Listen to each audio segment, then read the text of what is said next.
அனைவருக்கும் வணக்கம். நீங்கள் தம்ப்நெயில பார்த்துருந்துருப்பீங்கள்ல, அவர் யார் தெரியுமாங்க? இது நாள் வரலும் உங்கள் நெகட்டிவ் நியூஸ் கேட்டு கேட்டு உங்கள் காதில் புடிச்சு போயிருக்கும். அவர் சாதாரண சைக்கிள் மெக்கானிக் தான். ஆனால் பெரிய காரியம் பண்ணியிருக்கிறாரு. அவர் பேர் முகமது ஷரீஃப்.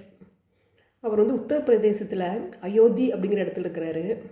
அவர் என்ன பண்ணாருன்னு தெரிஞ்சதுன்னா நாம்பளாக வேஸ்ட்டுன்னு சொல்லலாங்க.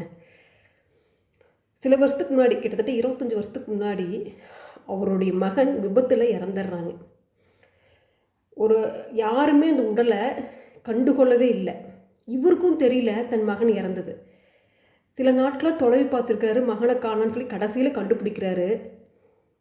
தன்னுடைய மகன் அழுகிய நிலையில் இறந்து கிடக்கிறாங்க. இதுதான் தன் மகன் அப்படின்னு ஐடென்டிஃபை பண்ண பிறகு அவர் மனசு வலிக்குது, ரொம்ப வருந்துறாரு.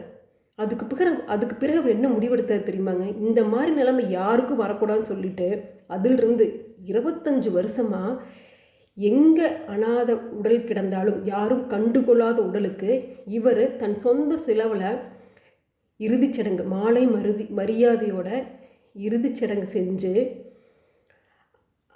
செஞ்சுட்டு வர்றாரு. இது என்ன மாதிரி சாதாரண விஷயம் நினைக்க வேண்டாம். இது நாள் வரையில் அவர் 25,000 உடலுக்கு மேலே இறுதிச்சடங்கு செஞ்சுட்டு வர்றாரு. சாதாரண சைக்கிள் மெக்கானிக் அவர். ஸோ அவருக்கு 2020 பத்மஸ்ரீ விருது கொடுக்குறாங்க. இப்போ அவருக்கு வயசாயிடுச்சு, ஆனால் இன்னும் அந்த சேவையை செஞ்சுட்டு தான் வர்றாரு. இன்னும் நம்ம நாட்டில் மனித நேயம் அழியலிங்க.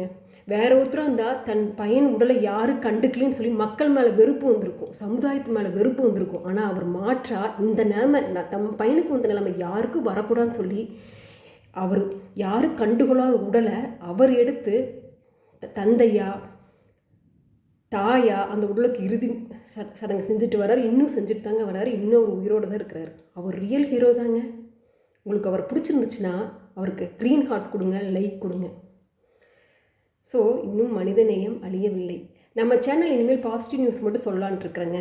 ஸோ நிறையா பேருக்கு தெரியாது இந்த மாதிரி நல்ல ஹீரோ நம்ம நாட்டில் இன்னும் நார்மல் பர்சன் தான், நம்மளை மாதிரி சாதாரண மக்கள் தான் வெளியில் தெரியாமல் இருக்கிறாங்க. ஏன்னா நெகட்டிவ் நியூஸ் தான் சீக்கிரம் ஸ்ப்ரெட் ஆகும், எல்லோரும் விரும்பி பார்ப்பாங்கன்னு சொல்லிட்டு யாரும் பாசிட்டிவ் நியூஸ் எடுத்து சொல்கிறதே இல்லை. இனிமேல் நம்ம சேனலில் வியூஸ் போனாலும் போகாட்டியும் பரவாயில்ல, இந்த மாதிரி பாசிட்டிவ் பர்சன் பற்றி தான் சொல்லலான்ட்டு இருக்கிறேன். இந்த வீடியோ பிடிச்சிருந்துச்சுன்னா லைக் பண்ணி சப்ஸ்கிரைப் பண்ணிடுங்க. அடுத்த தகவல் நல்ல பர்சனோட இதே மாதிரி பார்க்கலாங்க. நன்றி, வணக்கம்.